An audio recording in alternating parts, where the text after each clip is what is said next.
بسم اللہ الرحمن الرحیم۔ السلام علیکم ورحمۃ اللہ وبرکاتہ۔ دوستو، آج ہم شروع کرنے جا رہے ہیں سیرت النبی حضرت محمد صلی اللہ علیہ وآلہ وسلم۔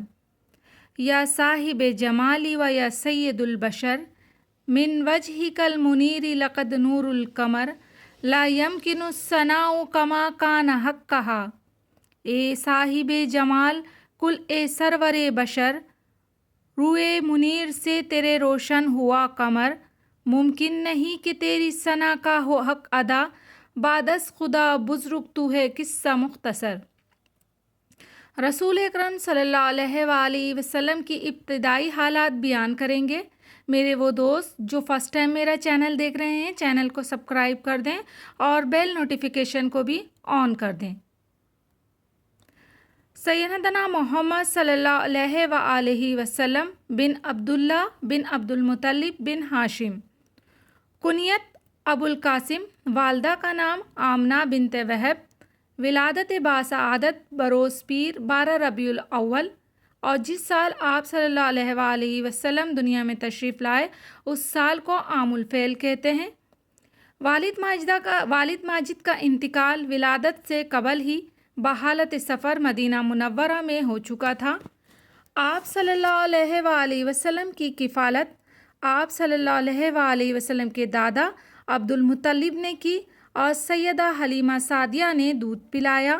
پھر آپ صلی اللہ علیہ وآلہ وسلم کی عمر مبارک 6 سال کی ہوئی تو آپ صلی اللہ علیہ وآلہ وسلم کی والدہ ماجدہ آپ صلی اللہ علیہ وآلہ وسلم کو مدینہ آپ صلی اللہ علیہ وسلم کی ننیال لے گئیں۔ واپسی میں بامقام ابوا ان کا انتقال ہوا اور پیارے نبی کی پرورش ام ایمن کے سپرد ہوئی۔ 8 سال کے ہوئے تو دادا کا سایہ بھی سر سے اٹھ گیا۔ کفالت کا ذمہ آپ صلی اللہ علیہ وآلہ وسلم کے چچا ابو طالب نے لیا۔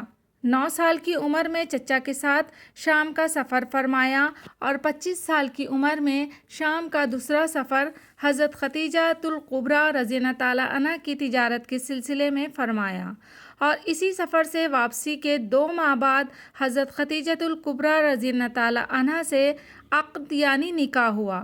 35 سال کی عمر میں قریش کے ساتھ تعمیر کعبہ میں حصہ لیا اور پتھر ڈھوئے۔ حجر اسود کے بارے میں قریش کے الجھے ہوئے جھگڑے کا حکیمانہ فیصلہ فرمایا جس پر سبھی خوش ہو گئے۔ تعلیم و تربیت۔ آپ صلی اللہ علیہ وآلہ وسلم یتیم پیدا ہوئے تھے اور ماحول و معاشرہ سارا بت پرست تھا، مگر آپ صلی اللہ علیہ وآلہ وسلم بغیر کسی ظاہری تعلیم و تربیت کے نہ صرف ان تمام آلائشوں سے پاک صاف رہے بلکہ جسمانی ترقی کے ساتھ ساتھ عقل و فہم اور فضل و کمال میں بھی ترقی ہوتی گئی، یہاں تک کہ سب نے یکساں ویک زبان ہو کر آپ صلی اللہ علیہ وآلہ وسلم کو صادق الامین کا خطاب دیا۔ مری مشتگی کی کیا ضرورت حسن معنی کو کہ فطرت خود بخود کرتی ہے لالہ کی حنا بندی۔ خلوت اور عبادت۔ بچپن میں رسول اللہ صلی اللہ علیہ وآلہ وسلم نے چند قرات پر اہل مکہ کی بکریاں بھی چرائیں، مگر بعد میں آپ صلی اللہ علیہ وآلہ وسلم کو خلوت پسند آئی، چنانچہ غار حرا میں کئی راتیں عبادت میں گزر جاتیں۔ نبوت سے پہلے آپ صلی اللہ علیہ وآلہ وسلم سچے خواب دیکھنے لگے، خواب میں جو دیکھتے ہو بہو وہی ہو جاتا۔ آپ صلی اللہ علیہ وآلہ وسلم کا دستور تعلیم حضور اکرم صلی اللہ علیہ وسلم کی سیرت طیبہ کا ہر پہلو نرالا اور امت کے لیے مینار ہدایت ہے۔ اگرچہ آپ صلی اللہ علیہ وآلہ وسلم کا تشریحی دروع نبوت کے بعد شروع ہوتا ہے، لیکن اس سے پہلے کا دور بھی، چاہے بچپن کا دور ہو یا جوانی کا، امت کے لیے اس میں ہدایت موجود ہے۔ آپ صلی اللہ علیہ وآلہ وسلم کے دودھ پینے کے زمانے زمانہ ہے، لیکن اتنی چھوٹی عمر میں بھی آپ صلی اللہ علیہ وآلہ وسلم کو عدل و انصاف پسند ہے، اور آپ صلی اللہ علیہ وآلہ وسلم دوسروں کا خیال فرماتے ہیں۔ حضرت حلیمہ سعدیہ رضی اللہ تعالیٰ عنہا ایک طرف کا دودھ پلا کر دوسری طرف پیش فرماتیں، لیکن آپ صلی اللہ علیہ وآلہ وسلم اسے قبول نہیں فرماتے، کیونکہ وہ آپ صلی اللہ علیہ وآلہ وسلم کے دودھ شریک بھائی کا حق ہے۔ آپ صلی اللہ علیہ وآلہ وسلم کو بچپن سے اجتماعی کاموں میں اتنا لگاؤ اور دلچسپی ہے کہ جب بیت اللہ شریف کی تعمیر ہو رہی تھی تو آپ صلی اللہ علیہ وسلم بھی قریش مکہ کے ساتھ پتھر اٹھا کر لا رہے تھے۔ کسب حلال کی یہ اہمیت کہ قریش کی بکریاں چراتے اور اس کی مزدوری سے اپنی ضروریات پوری فرماتے، اور بڑے ہوئے تو تجارت جیسا اہم پیشہ اختیار فرمایا، اور التاجر الصدوق الامین، امانت دار سچے تاجر کی صورت میں سامنے آئے۔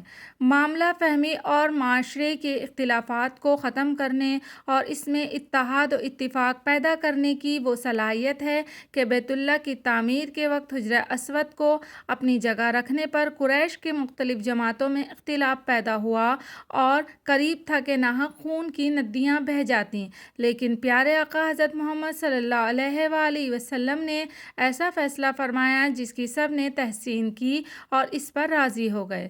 صداقت و امانت کے ایسے گرویدہ کہ بچپن سے آپ صلی اللہ علیہ وآلہ وسلم صادق الامین کے لقب سے یاد کیے جانے لگے، اور دوست تو دوست دشمن بھی آپ صلی اللہ علیہ وآلہ وسلم کے اس وصف کا اقرار کرتے تھے۔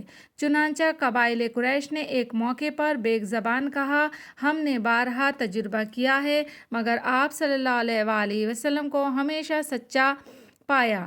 یہ سب قدرت کی جانب سے ایک غیبی تربیت تھی، کیونکہ آپ صلی اللہ علیہ وآلہ وسلم کو آگے چل کر نبوت و رسالت کے عظیم مقام پر فائز کرنا تھا، اور تمام عالم کے لیے مقتدا بنانا تھا، اور امت کے لیے آپ صلی اللہ علیہ وآلہ وسلم کی زندگی کو بطور اسوۂ حسنہ پیش کرنا تھا۔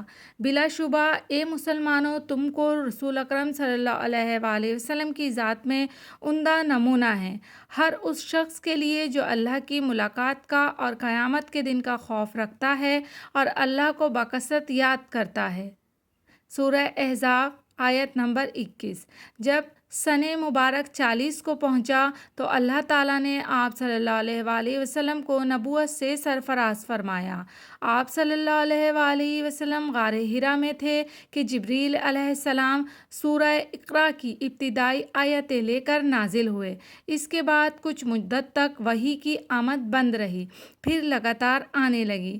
وحی آسمانی آپ صلی اللہ علیہ وآلہ وسلم تک پہنچانے کے لیے جبریل امین کا انتخاب ہوا، جن کو ہمیشہ سے انبیاء علیہ السلام اور باری تعالیٰ کے درمیان واسطہ بننے کا شرف حاصل تھا، اور جن کی شرافت، قوت، عظمت، بلند منزلت اور امانت کی خود اللہ تعالیٰ نے گواہی دی ہے۔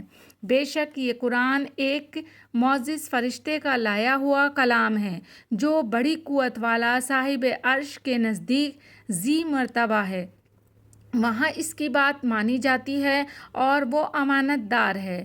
التکویر 19 اور 21۔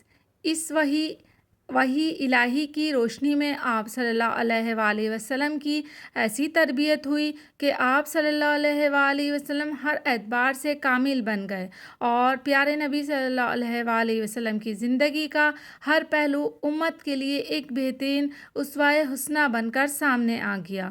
امت کے ہر فرد کے لیے پیارے آقا حضرت محمد صلی اللہ علیہ وآلہ وسلم کی زندگی ایک اعلیٰ مثال ہے، جسے وہ سامنے رکھ کر زندگی کے ہر شعبے میں ترقی کر سکتا ہے۔ آپ صلی اللہ علیہ وآلہ وسلم نے پوشیدہ طور پر دعوت تبلیغ کا سلسلہ شروع فرمایا۔ ابتدائی دعوت پر عورتوں میں حضرت خدیجۃ الکبریٰ رضی اللہ تعالیٰ عنہا، مردوں میں حضرت ابوبکر صدیق رضی اللہ تعالیٰ عنہ، اور بچوں میں حضرت علی رضی اللہ تعالیٰ عنہ، آزاد شدہ غلاموں میں حضرت زید بن حارث رضی اللہ تعالیٰ عنہ، اور غلاموں میں حضرت بلال رضی اللہ تعالیٰ عنہ سب سے پہلے ایمان لائے۔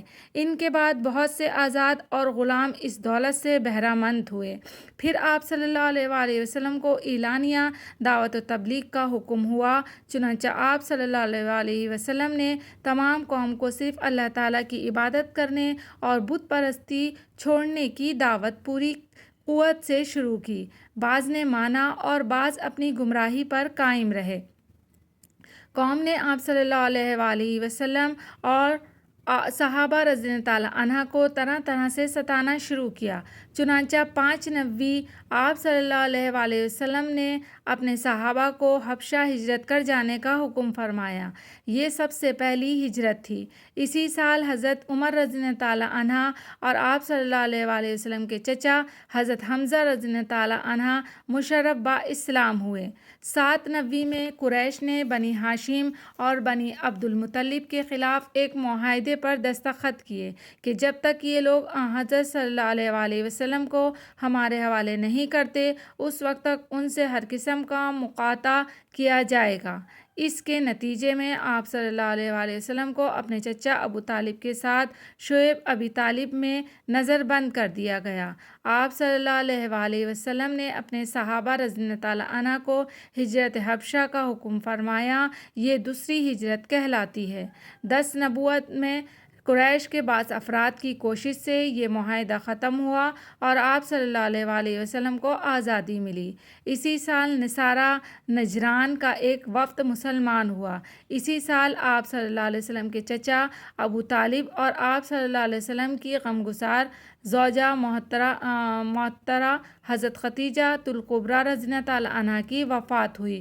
قریش کی ایذا رسانی اور بڑھ گئی۔ آپ صلی اللہ علیہ وآلہ وسلم اہل طائف کی تبلیغ کے لیے تشریف لے گئے۔ انہوں نے ایک نہ سنی بلکہ الٹا در پہ ایذا ہوئے۔ یہ سال عام الحزن، غم کا سال کہلاتا ہے۔ 11 نبوت اسی سال آپ صلی اللہ علیہ وسلم کو معراج ہوئی، 5 گانہ نماز فرض ہوئی۔ حضرت صلی اللہ علیہ وسلم نے حج کے موقع پر عرب کے مختلف قبائل کو دعوت دی، چنانچہ مدینے کے قبیلہ خزرج کے 6 آدمی مسلمان ہوئے۔ 12 نبوت اسی سال اوس و خزرج کے 12 افراد نے آپ صلی اللہ علیہ وسلم سے بیعت کی، یہ بیعت عقبہ اولیٰ کہلاتی ہے۔ 13 نبوت اسی سال مدینے کے 70 مردوں اور 20 عورتوں نے آپ صلی اللہ علیہ وسلم سے بیعت کی، یہ بیعت عقبہ ثانیہ کہلاتی ہے۔ مدینے میں اسلام کی روشنی گھر گھر پھیل چکی تھی۔ آپ صلی اللہ علیہ وآلہ وسلم نے صحابہ کو ہجرت مدینہ کا حکم فرمایا۔ قریش کو پتہ چلا تو انہوں نے دار ندوہ میں آپ صلی اللہ علیہ وآلہ وسلم کو قتل کرنے کا ناپاک منصوبہ بنایا اور آپ صلی اللہ علیہ وآلہ وسلم کے گھر کا محاصرہ کر لیا۔ اللہ تعالیٰ نے ان کا یہ منصوبہ خاک میں ملا دیا۔ آپ صلی اللہ علیہ وآلہ وسلم کو ہجرت کا حکم ہوا اور آپ صلی اللہ علیہ وآلہ وسلم کافروں کے گھیرے سے بااطمینان نکلے اور حضرت ابو بکر رضی اللہ تعالیٰ عنہ کے گھر پہنچے۔ ان کو ساتھ لے کر غار سور تشریف لے گئے، یہاں 3 دن رہے، پھر ہجرت فرمائی اور مدینے کے نواحی بستی قبا پہنچے۔ اسلام کا نیا دور، یہاں سے اسلام کا ایک نیا دور شروع ہوتا ہے۔ قبا میں 14 دن قیام رہا، وہاں ایک مسجد بنائی، وہاں سے مدینہ طیبہ منتقل ہوئے۔ حضرت ابو ایوب انصاری رضی اللہ تعالیٰ عنہ کے گھر قیام فرمایا، مسجد نبوی کی تعمیر فرمائی، اذان شروع ہوئی اور جہاد کا حکم ہوا اور آپ صلی اللہ علیہ وآلہ وسلم نے دعوت و جہاد کے لیے صحابہ رضی اللہ تعالیٰ عنہ کی جماعتیں بھیجنا شروع کیں۔ جس جہاد میں آپ صلی اللہ علیہ وآلہ وسلم خود شریک ہوئے اسے غزوہ کہتے ہیں، اور جس میں خود نہیں گئے، صحابہ کی جماعت کو بھیجا، اسے سریہ کہتے ہیں۔ آپ صلی اللہ علیہ وآلہ وسلم کی سرایہ کی تعداد 47 ہے اور غزوات کی تعداد 27 ہے۔ اس سال آپ صلی اللہ علیہ وسلم نے 3 دستے سریے روانہ فرمائے لیکن مقابلہ نہیں ہوا۔